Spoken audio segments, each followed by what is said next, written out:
Hello! Today we have an exciting package from iFlight. But just before we get into it, a quick reminder to please like or dislike this video if you didn't like it. Comment down below, don't forget to subscribe and click on that little bell icon which will actually notify you when I'm uploading videos. So, what have we got in here? Well, it is the TurboBee 77R, which is kind of like a Whoop, because I thought, you know what, there may still be some left that I haven't tried, unlikely as it seems. So what do we get in it? In the box we get this nice little layer there, we get a couple of packs of stickers, we get this little USB extension because you haven't actually got room to plug a USB in. The quad itself, we'll come to that in a second because we've got a few more accessories. We've got a spare pair of these props. These are little Gemfan 1635, spare battery strap and a bunch of spare screws.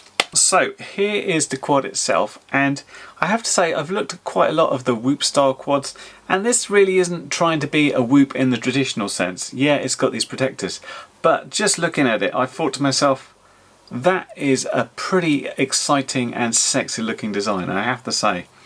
They've done you know, things a little bit different here, and maybe it's because it is a little bit different. So the point of this quad is basically an indoor racer. You're looking at your sort of sports hall warehouses where you can really, you know, go fast around obstacles. So the idea of these ducks is that they're not really ducks, they're more protection, and it's protection for people not getting hit and you know, cut up, and there's a certain amount of protection for bouncing off stuff. So it's got the Whoop style, but the basis of it isn't really like that, and it's quite evident in the frame here. What you're looking at is this unibody frame which goes all the way out to the ducts. So these ducts, and I'm just going to call them like prop protectors now, aren't structural like they normally are on a Whoop style quad. They are just there for protecting things, so if you wanted you could take them out and fly it without them. Quite how that would be, I'm not sure. I mean, the carbon on here isn't the thickest. By my measurement, I think we've got a 1.5mm plate on the bottom and a 1mm at the top. So there is some flex in it, but as I said, the protectors aren't structural. So the interesting thing about this one, as opposed to all the others, is you could mount your battery underneath, but it's kind of set up to mount it on top there, which is fairly unique amongst these things. We're looking at the good old Cadex EOS 2 again, and that is got a tiltable angle here at the front. They do a lot of options in terms of receivers, including things like the R9, the Crossfire, DSM and DSM-X2 of course, there's Fast, is that the Vital one? I can't remember now. There's the XM Plus which I've got, and also the RXSR and a FlySky one as well. And there's some great attention to detail here. We've got some 3D printed parts which the little XM Plus comes out, and it's got its little linear there for the VTX, and we can just about get to the bind button. The flight control on here, F4, running the Matex 411 target. It's a whole stack from this place called Succex. It might try and be spelling success, I don't know. I also noticed it's got these little rubber dampeners on this stack, which you don't often see in quads that size. But 12 ampere C, F4 flight controller. The VTX will do pit mode to 25 up to 200. That's done, I think, by Tramp, if I remember correctly. Yeah, so it's a pretty exciting looking quad. You don't get a battery with it, but it should fly 2 to 3S. Now, there's a little bit confusing because when you look on sites like Banggood, and Banggood got hold of this for me, it says a 2 to 4S. Now, the stack, the ESC will take a 4S, but if you look at the motors, these are 1103 10,000 kV. 10,000 kV motor is not going to put up with 4S, and indeed, if you look at these motors separately, they are billed as 2 to 3S, and if you look on iFlight's site, you will only see this, the battery options for it being a 2 or a 3S. So I don't think this is going to be 4S, and I'm not going to test that because I think those motors would explode. But yeah, I mean, looks wise it's fairly gorgeous. It'd be really nice to see how it handles, and you know, do these ducks get in the way? Do I want to keep them just for flying around outside, or do I want to try taking them off and see if that's going to hold together okay? Don't know yet. First thing to do is to get this on to Betaflight, of course, and see what we've got to do in terms of config and what's already been done. And then we'll try flying it. We'll give it an indoor flight with a 2S, and then we'll take it outside. I don't have a warehouse or some sort of indoor flying spot aside from my house, which isn't very big. So I'm not really doing what it's designed to do, which is racing around, but hey, it should work fine as an outdoor messing around quad. It's got a great XM Plus in there, which I really like on these little ones, because as soon as you start exploring and having fun, you do not want to run out of range. So yeah, on to Betaflight and let's see what we can find. Oh yeah, forgot to mention the little USB adapter and what it's for. I've seen these before, and it's just a case of normally where you can't fit the USB cable in, they come up with a little 90-degree right angle, so you can. So I was just expecting to be able to hook this up. You can see that's the USB adapter in there, and you can't obviously get to it easily because of the prop guards in the way. However, this doesn't go in there. There's just not enough space. I don't know if the stack's changed and that was close to the top, and I can't go that way because it's round the wrong way. Yeah, I'm slightly confused. It's like, why did they put this in if you can't possibly get it? I mean, you can't go in at this sort of angle. You'd be all the way over there. No, unless we're going to horrifically bend it, that's not going to go. So the only thing I can think of is taking these two prop guards away, which you might as well have a normal USB cable for. I've looked around to say, have I missed something here? But I can't see it. So, yeah, screwdriver time.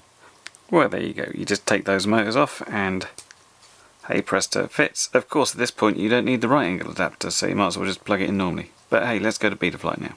Okay, so let's have a quick tour of Betaflight here, having done some or most of the changes I needed to do here. We've got the ports set up, so Yacht 1 is using the RC Tramp protocol and Yacht 2 is set to Serial RX, all good. I've added motor stop. D-Shot 600, you can see it's Betaflight 357, so an earlier version certainly. We've got motors or props out, an 8K 2K loop, nothing too extravagant there. I've changed my personalisation. Air mode was set to permanently enabled, so I've turned it off. D-Shot beacon is enabled. RX lost was enabled to start with. I've turned it off because if I lose signal on my radio, it's going to be too far away for me to actually hear that, especially on these tiddly little motors, and I don't want them going off non-stop like that. So that's been off, and that's all the beep stuff. Power-wise, I've upped this to 4.5 as I'm going to be using some high-voltage batteries. I think that's okay to use. Bit tuning looks fairly default. The only thing I've done is up to my Super 8 to give my max velocity of 1000 degrees a second. Receiver-wise, let me turn on my radio. So, a couple of things worth noting. You will see here aux12 is twitching around. So, the RSSI firmware is enabled in this XM Plus, but they didn't have the RSSI channel selected, so I selected that. Channel map was also set to TAR, so I've just sorted that bit out. Modes-wise, all the same sort of things for me. Absolute bog standard. Arm angle horizon, beeper, air mode, and turtle mode. Lastly, OSD was set up with little bits and pieces. I've just gone ahead and made some small changes there. And that's about it. Now we can actually get on with trying it out and flying it. Okay, so we're off for the maiden flight, and I'm starting off indoors. And what I've done to fly indoors is I've just used a 300 milliamp hour 2S high voltage battery, and I haven't done any sort of throttle limiting here. I just figured that 2S will probably be okay, but actually it's really quite fruity. There's quite a lot of power here, and you can see on the most part we're able to fly around at sort of under 40% throttle, so there's actually quite a lot of power. The power to weight ratio even on 2S is quite high, so it's a little tricky to fly indoors as it is in a small space. We could tune that out easily enough though by sorting out the throttle. I did think when I first plugged this in, I thought, this picture's not very good. It seems a bit noisy. Now, it seems to look a bit better on the DVR recordings. I'm just looking at my little editor window, so maybe it looked different on the big screen. Or maybe it's just because that the last two cameras I was flying with were the Caddx Ratel, which was extremely good, and the Foxeer Micro Arrow, which was also very good. And going back to the old Caddx EOS 2, which is, it's functional. And if you like red, you'll like the way it changes the colours. But it's not the greatest. So it tends to produce noise if the lighting's not to its absolute perfection. Anyway, This flew around okay inside. As I said, I'd need to mess about with it a little bit more to get it right. I popped it into horizon mode and I did a couple of little flips and stuff, just a couple outside and one inside. And you know, you've got the room to do it, and you've certainly got the power that you can apply to recover from these things. It is nippy, and there's a lot of power available there for you. And this is, even with the camera at, you know, not much of an angle, it really does want to go. The only other thing I did, I just took it outside around the side of the house to give really bad picture, because we're going through several solid brick walls there, and you know, it gives it a bit of a stress test. But you know, overall, not bad. It's pretty much what you'd expect from a sort of inside quad. Maybe a bit big for a small space, but as I said, this is really designed for sort of the sports hall, the big sort of warehouse indoor race course. Well, here we are, ready to fly the iFlight 77R. I've come straight from flying it indoors, and the only difference I've done is I've put the camera angle up at a little bit of a crazy angle for speed. It's a bit blustery here today, it's blowing around, never good when you've got any sort of duct or prop protector, but we'll see if it's got the power to handle that. It certainly seemed to have plenty of power to weight ratio on 2S, so we're out here on 3S, hopefully it'll be good. It's a bit boring here, and I tend to keep coming here, but it lets me compare easily if I know what each one does in the same area. That's kind of how it works. Anyway, let's fly it.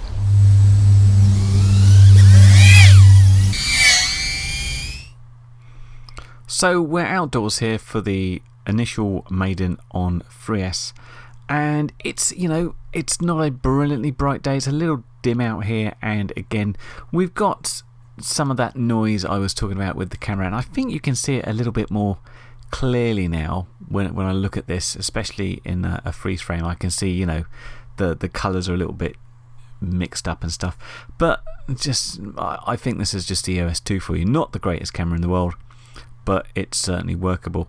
And all I'm doing initially here is I'm just testing to see how it feels. I'm making sure that it can go the distance. You see, this is barely stretching the XM Plus's legs here. We're very good signal all the way along, and really you wouldn't take a quad like this any further. It really is an indoor quad, or a large indoor area, and I've been recently flying the toothpick style quads down here, and this feels really sedate. I mean, even though this is pretty good for this type of quad, it's quite sedate at going forwards. The vertical climb rate on it is really quite good though. You do a punch out and you're up really quickly. I was quite impressed by that. I just couldn't translate it necessarily into forward momentum. Now, I didn't get any washout initially on my testing when I just sort of do the split S and fall down, but there were a couple of points where I did manage to get the quad moving, and I'll show you these later. What I did, of course, first is crash into a tree. After that point, everything on the quad looked fine, but I took off, and when I increased the throttle, you could hear there's a vibration noise, and you can see it in this footage here. So it really something weird was happening, and so I decided to come back down, or kind of come back down with a strange landing, and check it out in just a bit more detail, see if we can find the problem. I'm trying to spot the reason for the vibration. It is obviously vibrating, but as far as I can see, all the props look good. But let's have a better look. Found it. Although at the point of looking at it, all the props look good. If we look at this one here, we can see there's a bit of props sticking out. So this bit obviously caught the tree and got bent out of shape. So we just need to swap that one out. So we're on to battery number 2 now with that prop replaced, and it feels a lot better. It's not perfectly smooth, certainly, but it's certainly very acceptable as far as flying this type of whoop quad outside, because of course any little blustery breeze is really going to catch hold of those prop protectors and you will know about it. So the theme of this test flying is crashing. I tend to do a lot of this, and I just wanted to really sort of have a bit of a mess around with this and see what I could get it to do. It feels pretty good in terms of flying. There are a couple of little points where I felt it kind of moved direction where I didn't want it to. I don't think this is your washout in this case. I think this is just more the case that a bit of blustery wind, especially on top of the trees like that when you get the really turbulent air, is sort of grabbing hold of this and sort of having a bit of an issue and causing the quad to turn out like that. Now, in the DVR footage, as I've said, there's noise, but this flicker is not something we really see in the goggles. This is more of a DVR thing. As far as the goggle goes, the signal gets a little bit worse, and it seems to translate to the DVR as in this flickering, and there's this weird stuff on the top which wasn't there in the goggles either. I'm determined to try and get this power loop right. You see it just go out to the side there. That might have been the yaw washout, I'm not sure. Generally speaking, it seems to handle it okay, but occasionally it goes bad. And I just caught some long grass here and went down again. But I'll just show this last bit of the battery, which did suggest that I did manage to land it at least once. So I just moved down the track a little bit because I thought I'd try flying it through some trees.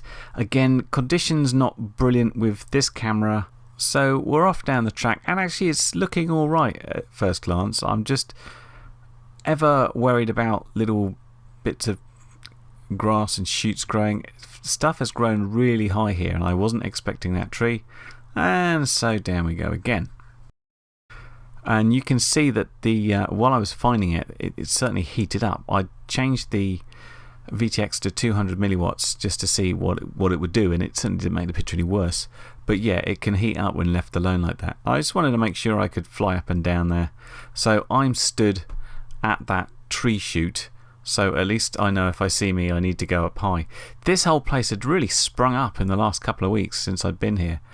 So the grass has really grown, and everything through here is looking a little bit nightmarish in terms of scraggly branches. But yeah, that was working. It seems much better actually. Outdoors, instead of trying to fly it fast, just doing a bit of exploring around is sort of more the thing for this sort of quad, I think, because it feels a bit sluggish compared to a proper outdoor quad. But the fact you can sort of go around and bounce off the odd thing and not get into trouble is quite nice. Now, it's probably a bad idea, but the last thing I did after flying down there, I thought I'll go to the main track and I'll just do one last little route down the track there. And the battery was actually a little low for this, and it was more sort of worse off because I saw this thing. I said, what's that? Is that a dog? Is it a fox? Oh, it's a deer. And then I scared the deer away, so apologies to the deer. And I really wasn't checking out my battery voltage. If I had, I would have turned around, because if you look at this, I'm going along here at 10.1, and you should really be back down here. I mean, at first I was flying along saying, oh, that's okay, it'll recover when I come off the throttle. But if you look at my throttle percentage here, I'm on only 33%, so this is going to do nothing but go down. I can't go any lighter, and you see it dipping into 9.9 there. Now, I've noticed with these small high voltage batteries, as soon as you hit that 3.3 volts per cell, you really need to be on the floor. There is no leeway here. As soon as you go under that, it will start dropping like a stone, and that's exactly what it did. Down and down and down and down, and it took me down. Well, I consider myself quite lucky to get this back after that crash.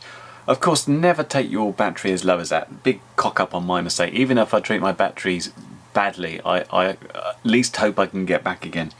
So when that fell into the grass, I went out and I tried the beeper. And the beeper on this isn't bad. You can just about hear it because the motors are a little bit bigger. Couldn't hear anything. So the next thing I did, I went to my finder on my goggles to see if it could give me some beeps about where it is. I'd seen it go down. It was just sort of a white screen. And then I noticed there was no signal coming from the VTX, so the battery had got so low that the quad had just shut down. So at this point I've got something this big with lots of long grass and no signal from it anywhere that I could track. So what I did, I watched the DVD about 3 times over, and every time I watched it, because you could see that it's like, it's a green bush next to a green bush next to a green bush, just trying to pinpoint some details so I could actually get direct to where I was. And in the end, once I figured out where it was, I looked down and I could see that I'd walked past it within about 2 inches and not seen it. But yeah, here it is. Not too much the worse for wear.